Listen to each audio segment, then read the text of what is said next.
ಇರಾನ್ಗೆ ಹೊಸ ಸುಪ್ರೀಂ ಲೀಡರ್ನ ಆಯ್ಕೆ. ಆಯತುಲ್ಲಾ ಅಲಿ ಖಮೇನಿಯ ಪುತ್ರ ಮುಜ್ತಬಾ ಖಮೇನಿಗೆ ಜವಾಬ್ದಾರಿ.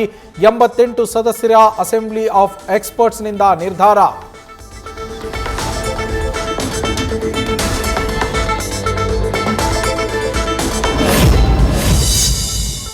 ಇರಾನ್ ಹಾರ್ಮುಜ್ ಜಲಸಂಧಿ ಮುಚ್ಚಿರೋದ್ರಿಂದ ತೈಲ ಬಿಕ್ಕಟ್ಟು. ಭಾರತದಲ್ಲಿ ಹೆಚ್ಚಾದ ಕಚ್ಚಾ ತೈಲದ ಕೊರತೆ ಆಗದಂತೆ ಮುಂಜಾಗ್ರತಾ ಕ್ರಮ. ಕಳೆದ 48 ಗಂಟೆಗಳಲ್ಲಿ ಪೆಟ್ರೋಲ್ ಇಲಾಖೆಯಿಂದ ಕಂಪನಿಗಳ ಜೊತೆ ನಿರಂತರ ಸಭೆ.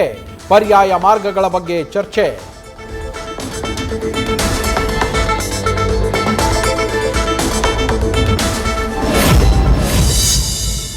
ಇರಾನ್ ಪುನರ್ ನಿರ್ಮಾಣದ ಕೆಲಸವನ್ನ ನಾವು ಮಾಡೋದಿಲ್ಲ. ಇರಾನ್ ದೇಶದ ಜನರೇ ಈ ಅವಕಾಶವನ್ನ ಬಳಸಿಕೊಳ್ಳಬೇಕು. ಅಮೆರಿಕದ ಹೌಸ್ ಸ್ಪೀಕರ್ ಮೈಕ್ ಜಾನ್ಸನ್ ಸಲಹೆ.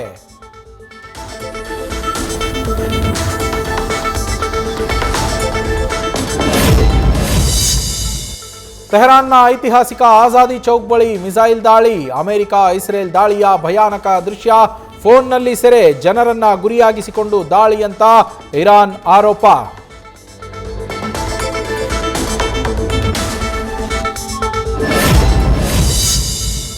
ತೆಹರಾನ್ನ ಮೆಹರಾಬಾದ್ ಏರ್ಪೋರ್ಟ್ ಮೇಲೆ ವೈಮಾನಿಕ ದಾಳಿ. ಇಸ್ರೇಲ್ ಯುಎಸ್ ದಾಳಿಯಲ್ಲಿ ಇರಾನ್ ದೇಶದ ಏರ್ A319 ನಾಶ. ತೆಹರಾನ್ನ ಮೆಹರಾಬಾದ್ ಏರ್ಪೋರ್ಟ್ಗೂ ಹಾನಿ.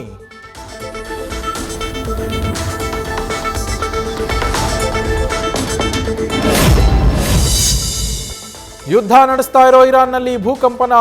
4.3ರಷ್ಟು ತೀವ್ರತೆಯ ಭೂಕಂಪನದ ಅನುಭವ. ರಹಸ್ಯವಾಗಿ ಅಣ್ವಸ್ತ್ರ ಪರೀಕ್ಷೆ ನಡೆಸ್ತಾ ಇದೆಯಾ ಎಂಬ ಬಗ್ಗೆ ಅನುಮಾನ.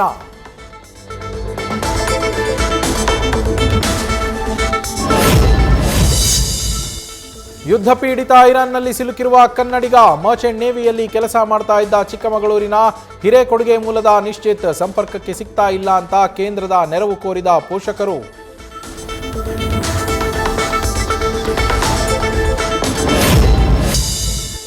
ಬೆಳಗಾದರೆ ಸಾಕು ಏರಿಯಾ ಜನರಿಗೆ ಮಹಿಳೆಯಿಂದ ಬೈಗುಳ. ಲಕ್ಷ್ಮಿ ವಿರುದ್ಧ ಪುಲಕೇಶಿ ನಗರ ಠಾಣೆಯಲ್ಲಿ ಎಫ್ಐಆರ್. ಪೊಲೀಸರ ಜೊತೆಯೂ ಮಹಿಳೆಯ ಗಲಾಟೆ. ಸಿಸಿಟಿವಿಯಲ್ಲಿ ಸೆರೆ.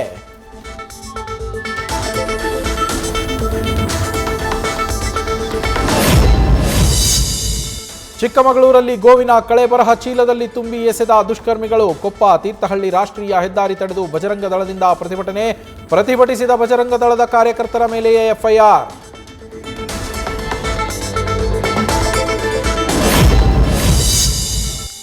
ಬಾಗಲಕೋಟೆ ಬೀಳಗಿಯ ಅರಕೇರಿ ತಾಂಡಾದಲ್ಲಿ ಹಣ ಡಬ್ಲಿಂಗ್ ಹೆಸರಲ್ಲಿ ವಂಚನೆ ಯತ್ನ. 6 ಜನರ ಮೇಲೆ ಮುಧೋಳ ಠಾಣೆಯಲ್ಲಿ ಎಫ್ಐಆರ್.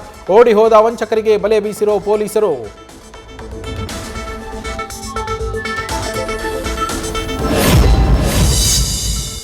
ಕೊಪ್ಪಳದಲ್ಲಿ ಹೋಳಿ ಹಬ್ಬದ ಸಂಭ್ರಮ. ಡೊಳ್ಳು ಹಲಗೆ ಮೂಲಕ ಅದ್ಧೂರಿ ಮೆರವಣಿಗೆ. ಯಲಬುರ್ಗಾ ಪಟ್ಟಣದ ಓಣಿಗಳಲ್ಲಿ ಕಾಮಣ್ಣನ ದಹನ.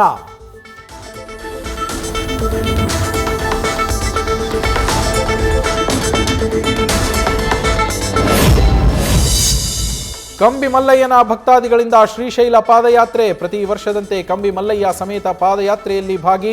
ಯುಗಾದಿ ದಿನದಂದು ಆಂಧ್ರದ ಶ್ರೀಶೈಲಂನಲ್ಲಿ ನಡೆಯುವ ರಥೋತ್ಸವದಲ್ಲಿ ಭಾಗಿಯಾಗಲಿರೋ ಭಕ್ತರು.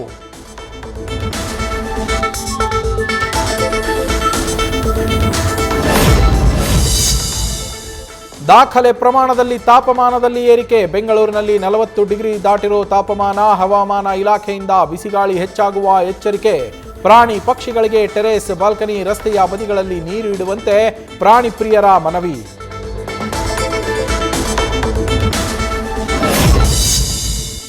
ಏಕದಿನ ರ್ಯಾಂಕಿಂಗ್ ಪಟ್ಟಿಯಲ್ಲಿ ನಂಬರ್ 1 ಸ್ಥಾನಕ್ಕೇರಿದ ಸ್ಮೃತಿ ಮಂದಾನ. ಆಸ್ಟ್ರೇಲಿಯಾ ವಿರುದ್ಧದ ಏಕದಿನ ಸರಣಿಯ ಬಳಿಕ ಮಂದಾನ 2ನೇ ಸ್ಥಾನದಿಂದ ಜಂಪ್. 790 ರೇಟಿಂಗ್ಸ್ನೊಂದಿಗೆ ನಂಬರ್ 1 ಸ್ಥಾನ ಪಡೆದ ಸ್ಮೃತಿ.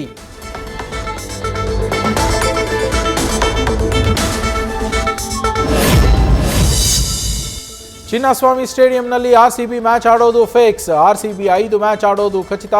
ಐಪಿಎಲ್ ಫೈನಲ್ ಕೂಡ ಚಿನ್ನಸ್ವಾಮಿಯಲ್ಲೇ ನಡೆಯೋದು ಪಕ್ಕಾ.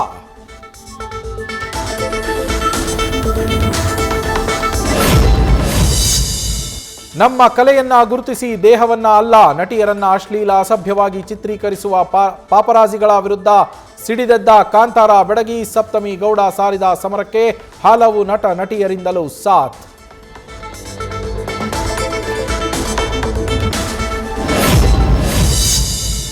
ಯಶ್ ನಟನೆಯ ಬಹುನಿರೀಕ್ಷಿತ ಟಾಕ್ಸಿಕ್ ರಿಲೀಸ್ ಪೋಸ್ಟ್ಪೋನ್. ಮಾರ್ಚ್ 19ರ ಬದಲು ಜೂನ್ 4ಕ್ಕೆ ವಿಶ್ವದಾದ್ಯಂತ ಬಿಡುಗಡೆ. ಇಸ್ರೇಲ್ ಇರಾನ್ ಯುದ್ಧದ ಪರಿಣಾಮ ರಿಲೀಸ್ ಮುಂದಕ್ಕೆ ಹಾಕಿದ್ದಾಗಿ ಯಶ್ ಪೋಸ್ಟ್. ನ್ಯೂಸ್ ಫಸ್ಟ್ ನಿರ್ಭೀತಿಯಿಂದ ನಿಮ್ಮ ಪರವಾಗಿ.